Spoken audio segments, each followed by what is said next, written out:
Biaya kuliah di Amerika berapa ya kalau tempat asramanya seperti itu?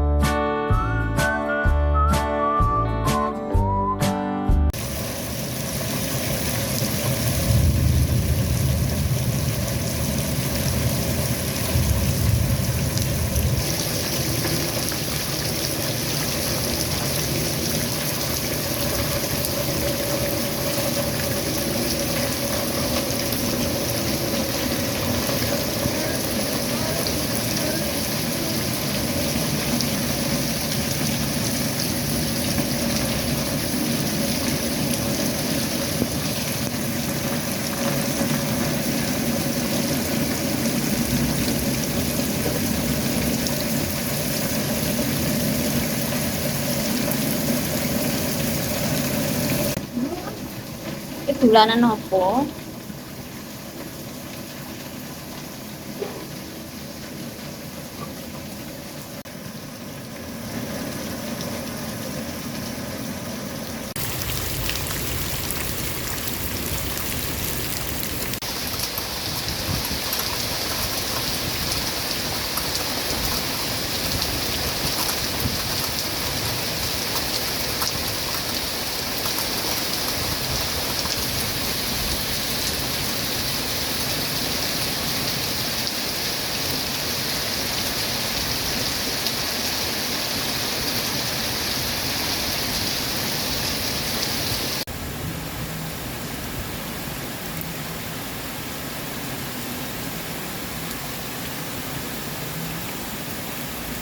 Virgil nggak bisa main di luar, Cil.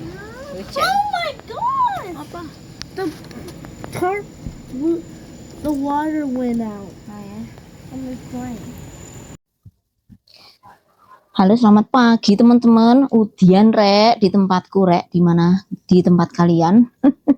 Hujan dari semalam ya teman-teman, sekitar jam dini hari sih. Dini hari tadi sekitar jam 3 itu udah mulai badai halilintar gitu ya. Setelah badai halilintarnya selesai, tuh giliran hujan terus campur angin sampai ya saat ini nggak tahu sudah sedikit reda teman-teman ya. Perkiraannya kalau aku baca di radar map itu jam 11 siang baru stormnya pas teman-teman ya. Jadi gulungan badainya itu akan meninggalkan tempat kita ya sekitar jam 11 nanti ya. Dan daripada kita nganggur karena kita nggak bisa mengerjakan aktivitas di luar rumah, pagi ini atau pagi menjelang siang hari ini kita ngedabrusnya di dalam rumah saja ya teman-teman ya. Saya akan membahas ya, aku mau salam apa orang rek?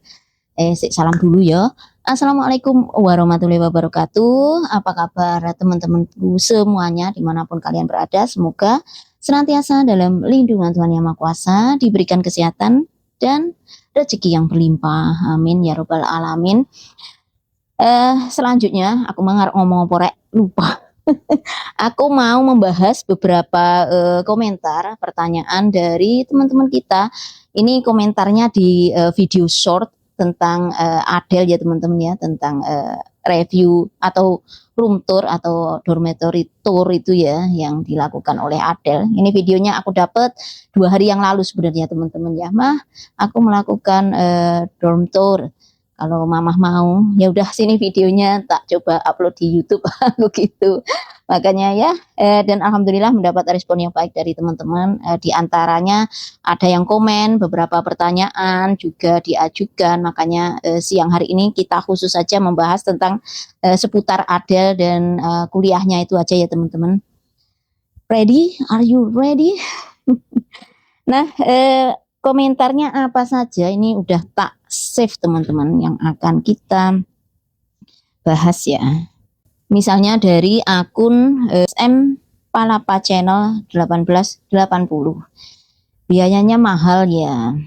Akun Gilby, biaya kuliah di Amerika berapa ya kalau tempat asramanya seperti itu? Dari akun Aiming 127. Ini kos mewah, berapa per bulannya? Ada lagi dari akun Friska 9124. Hebat, sangat bagus dan lengkap, juga gratis dari pemerintah US karena Adele pinter. Betapa bangganya Pak Wahid. Nah, membahas beberapa komentar tadi, intinya menanyakan berapa biaya kuliah di Amerika Serikat. Cuman kalau pertanyaannya secara global, aku sendiri nggak bisa mewakili Amerika Serikat ya teman-teman, karena ya itu tergantung perguruan tingginya, jurusannya, dan sebagainya. Cuman ya setauku kalau biaya kuliah di Amerika Serikat secara global untuk ya tahun-tahun terakhir seperti ini ya, yang jelas tidak kurang dari 1,7 M teman-teman ya per tahun itu ya, minimal 100.000 dolar itu yang pasti. Dan kalau pertanyaannya tentang berapa kuliah Adele, berapa biaya kuliah Adele. Nah, kalau teman-teman mengikuti channelku, video-videoku dari ya beberapa setidak-tidaknya ya beberapa bulan terakhir, aku juga sudah membahas tentang apa ya teman-teman ya, asal mula ceritanya bagaimana Adele bisa sampai kuliah di universitas ini atau di college ini ya. Kalian bisa coba tengok videonya di sini ya teman-teman. Ini menjelaskan semuanya bahwa Adele itu bisa kuliah di situ itu karena ya aku bisa bilang itu hasil kerja keras dan usahanya sendiri ya teman-teman. Karena kemarin waktu kelulusan SMA Adele itu mendapatkan beasiswa kuliah dari US President atau Presiden Amerika Serikat berupa US Presidential Scholarship, dan itu nilainya juga menurutku fantastis ya teman-teman. Kalau saya nggak salah sekitar 2,7 M, dan juga ada tambahan lagi sekitar 500 jutaan itu untuk biaya pendidikan Adele selama 4 tahun di universitas ini. Sementara untuk dormitory atau asrama yang ya untuk stay mahasiswa selama menempuh pendidikan 4 tahun di kampus itu tidak gratis teman-teman ya. Meskipun Adele ini dulu masuknya dengan jalur beasiswa, cuman untuk asrama dan makan itu berbayar. Jadi beasiswa itu hanya diperuntukkan khusus untuk pendidikannya saja selama 4 tahun teman-teman. Sementara untuk asramanya ya bagaimana caranya kita membayar sendiri ya. Kemarin waktu Adele mau masuk, kita juga ada meeting dengan ya administrasi di kampus, bagaimana cara membayar yang ini untuk biaya asrama dan makannya Adele ini. Dan kita Adele ditawari oleh pihak kampus apakah mau mengambil student loan. Jadi kalau di Amerika Serikat tuh ada istilahnya student loan gitu ya teman-teman. Kalau memang siswa maupun orang tua tidak mampu atau keberatan dengan biaya pendidikan atau biaya kuliah di sini ya bisa pinjem saja ya. Nanti dikembalikannya saat sudah lulus kuliah, kerja gitu ya, dicicil, tapi ya tentu ada bunganya rek. Pasti ada interestnya. Makanya saya dan Pak Wahid, terutama Pak Wahid ya memutuskan nggak usah pinjem, nggak usah ngambil student loan, nanti malah kamu ya nggak tahu berapa tahun, berapa puluh tahun kamu bisa melunasi hutang-hutangmu ya. Ya kalau kerjaanmu bagus dan bisa mendapatkan gaji yang ya lebih bisa membayar student loan dengan cepat. Kalau enggak kan yo memakan waktu ya teman-teman ya, terutama karena ya memang ada bunganya itu. Makanya Pak Wahid ya udah Daddy dan Mami bantu kamu gitu ya, bantu kamu kita bayar yang untuk asrama dan buat makan kamu saja. Jadi akhirnya ya kita sebagai orang tua ya membantu untuk nge-support Adele itu dengan membayar untuk biaya asrama atau dormitory dengan biaya makannya itu ya teman-teman.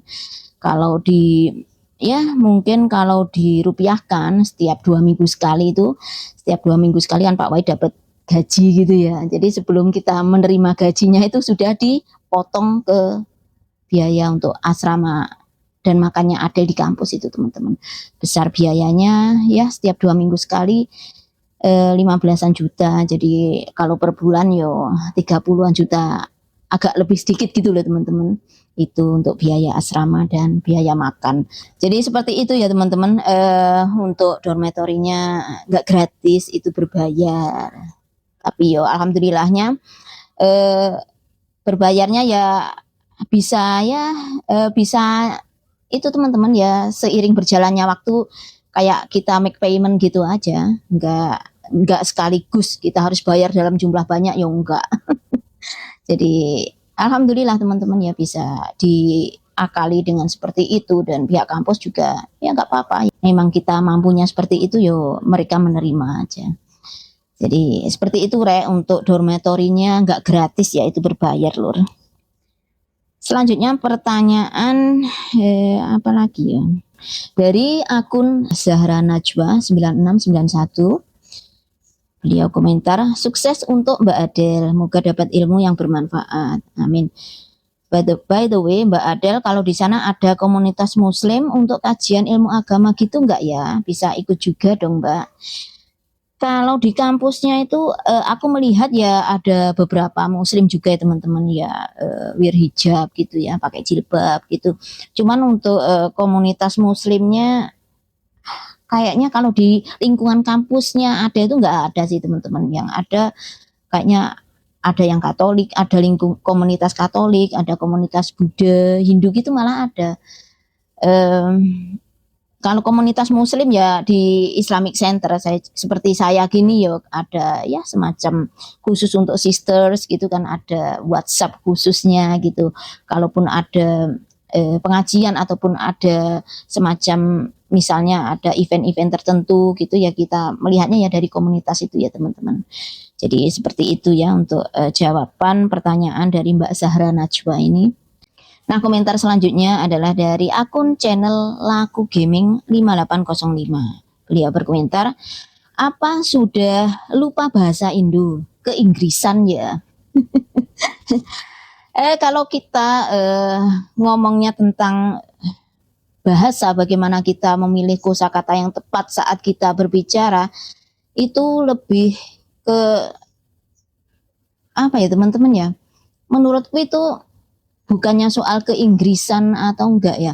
Memang otak manusia itu kalau kita multibahasa, otak ini dirancang untuk agak lambat dalam memilih kosakata ya. Bisa kalian perhatikan saat Adel mencoba menjelaskan itu kan ada waktu jedanya lambat gitu ya teman-teman ya. Saat ini apa gitu kan agak lambat gitu. Sebenarnya itu apa ya? Ya namanya otak multibahasa itu kan cenderung akan menyalakan beberapa bahasa dalam waktu bersamaan di sistem saraf gitu ya.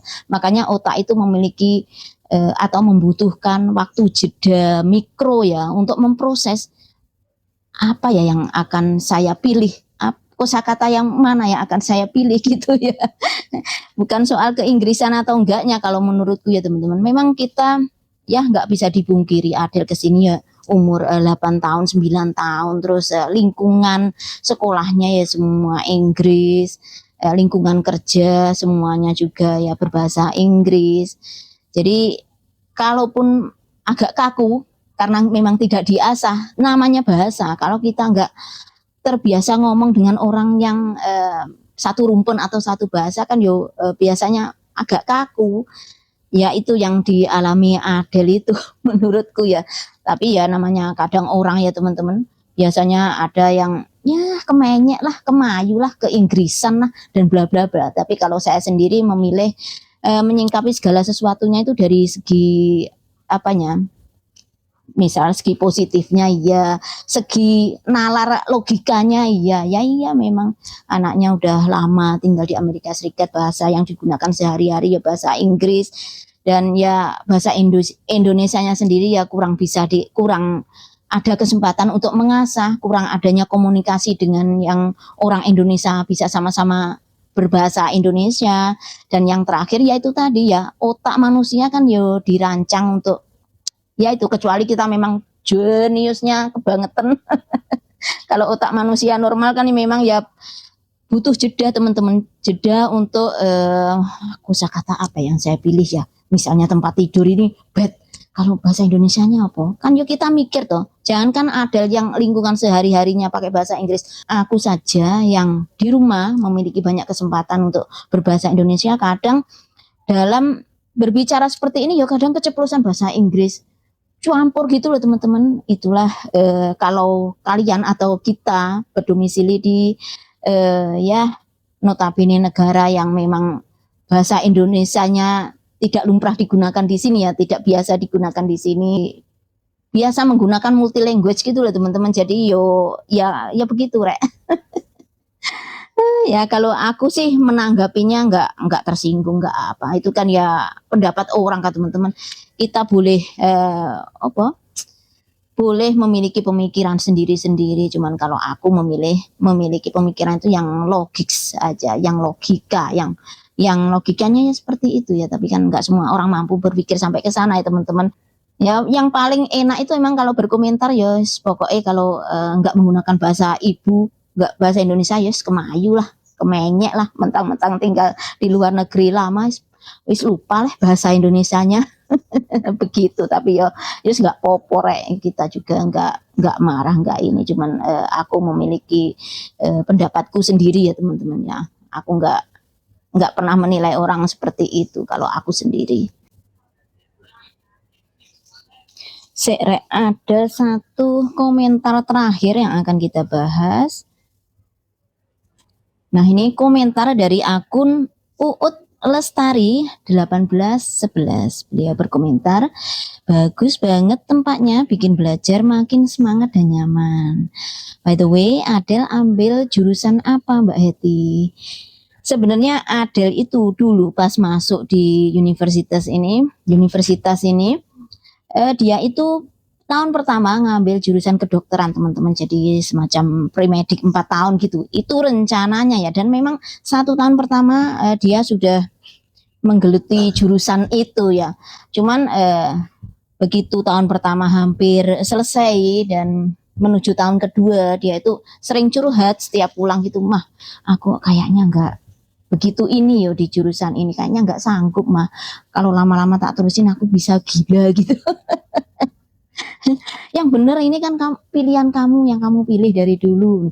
Iya mah, tapi pertimbangannya nanti setelah lulus 4 tahun ini aku juga harus ke penjurusan ke kedokteran, dokter gitu ya. Dan nanti kalaupun dari dokter umum mau ke spesialis nanti juga ya masih harus sekolah lagi. Oh, panjang banget mah sekolahnya mah. Ya itu gitu ya, kayak anak kecil gitu ya teman-teman. Seperti itu. Dan lah gimana maumu, aku kan seperti itu. Aku tanya, mah gimana kalau aku beralih jurusan saja, terus apa yang kamu sukai? Aku pengen ke ya komputer dan sains juga jurnalisme gitu ya. Dan ya aku gimana ya teman-teman, sebagai orang tua aku itu ya, aku dan Pak Wahid nggak bisa istilahnya memaksakan anak harus begini-begini. Kalau anaknya nggak kuat ataupun nggak suka ya gimana lagi teman-teman. Kita juga sebagai orang tua nggak boleh ya terlalu egois atau selfish. Anak saya harus jadi dokter misalnya, anak saya harus jadi apa gitu kan. Yang bijaksana nggak seperti itu teman-teman, menurutku dan Pak Wahid loh ya. Karena yang terpenting itu adalah apa yang disukai anak. Saat anak sudah menyukai dan itu memang barangkali talentnya atau bakatnya, itu kan anak akan memiliki apa ya teman-teman ya, inisiatif untuk mengasah sendiri bagaimana ini yang menjadi bakat atau talentnya menjadi lebih matang, dan mungkin barangkali nanti bisa menempatkan ke satu fase di mana itu bisa disebut profesional gitu loh maksudku ya teman-teman. Seperti itu. Makanya ya aku bilang iya ya terserah kamu kalau di tahun kedua kamu akan pindah jurusan. Jadi seperti itu, di tahun kedua ada pindah jurusannya itu computer science dan jurnalisme. Dan ini sudah tahun kedua, jadi tinggal 1 tahun lagi insya Allah dia akan lulus teman-teman ya. Minta bantuan doanya juga, supportnya saja, semoga semuanya dilancarkan, amin ya Allah. Jadi seperti itu ya teman-teman untuk jurusannya Adel di sekolahnya ini, di kuliahnya ini. Ya kalau saya dan suami, saya dan Pak Wahid ya harapannya bisa apapun yang anak pilih itu bisa mengantarkannya ke masa depannya yang lebih baik. Apapun yang dia pilih, saya yakin dia juga sudah memikirkan segala resiko dan konsekuensinya ya teman-teman. Jadi saya dan Pak White itu nggak mau kalau terlalu memaksakan kehendak kita terhadap anak. Nanti kalau ada apa-apa, nanti kita yang di-blame, nanti kita yang disalahkan. Kita nggak mau seperti itu. Jadi ya kita hormati apa keinginan anak yang memang dia sukai, ya biarkan. Kalaupun di suatu hari nanti ada permasalahan dengan apa yang sudah dipilih dia sendiri, itu kan jadi tanggung jawabnya ya teman-teman. Jadi secara tidak langsung sebenarnya kita itu sebagai orang tua mengajarkan anak untuk bertanggung jawab akan keputusan ataupun pilihan hidup yang dia pilih sendiri. Jadi kalau suatu hari nanti ada sesuatu hal yang kurang menyenangkan dengan pilihan yang dipilihnya, kan anak nggak bisa menyalahkan kita sebagai orang tua. Mama dan Daddy dulu memilihkanku di jurusan ini, sekarang aku bla bla bla gitu. Kan nggak bisa gitu. Kalaupun dia misalnya ada kesulitan dan sebagainya kan, oh iya ini dulu sudah pilihanku sendiri dan ya ini konsekuensi yang barangkali harus aku jalani gitu ya. Kita maunya anak itu bisa berpikir secara kritis. Pendidikan di sini kan yang mengajarkan anak-anak untuk berpikir secara kritis, memiliki opini sendiri, pendapat sendiri, dan itu free untuk dikeluarkan teman-teman tanpa tekanan dari manapun, meskipun itu kita sebagai orang tua ya. Dan kita itu juga sebagai orang tua, kita harusnya memiliki batas. Kita tidak bisa menguasai anak ya teman-teman. Kita nggak bisa menguasai anak, kita cukup mengarahkan bagaimana anak ini nanti tidak sampai salah jalan dengan pilihan yang sudah dia buat. Jadi seperti itu ya teman-teman, sedikit banyak yang bisa saya sampaikan di siang hari ini. Semoga jawaban saya bisa menjawab pertanyaan dari teman-temanku sekalian yang sudah mengajukan pertanyaan. Terima kasih sekali lagi bagi teman-teman yang sudah selalu menemani aktivitas saya di sini, keseharian saya, meskipun aktivitas ya ala kadarnya seperti itu. Semoga bisa menghibur, juga menemani hari-hari kalian dimanapun teman-temanku berada, dan saya sendiri sangat mengapresiasi. Terima kasih sekali. Gitu aja teman-teman. Salam damai, salam sukses selalu. Wassalamualaikum warahmatullahi wabarakatuh. Bye-bye. Semoga aku nggak tidur karena aku sering dikomplain kalau aku ngomong gini, Mbak Eti ngomong kok ya dibuka matanya, kok selalu tidur. Biasanya terus aku jawab, iya bawain kipas biar aku tertidur pulas gitu. Ya wis aku mau nyiapin makan siang dulu. Nanti kebanyakan gedabrus jadinya malah nggak karu-karuan. I hear your voice.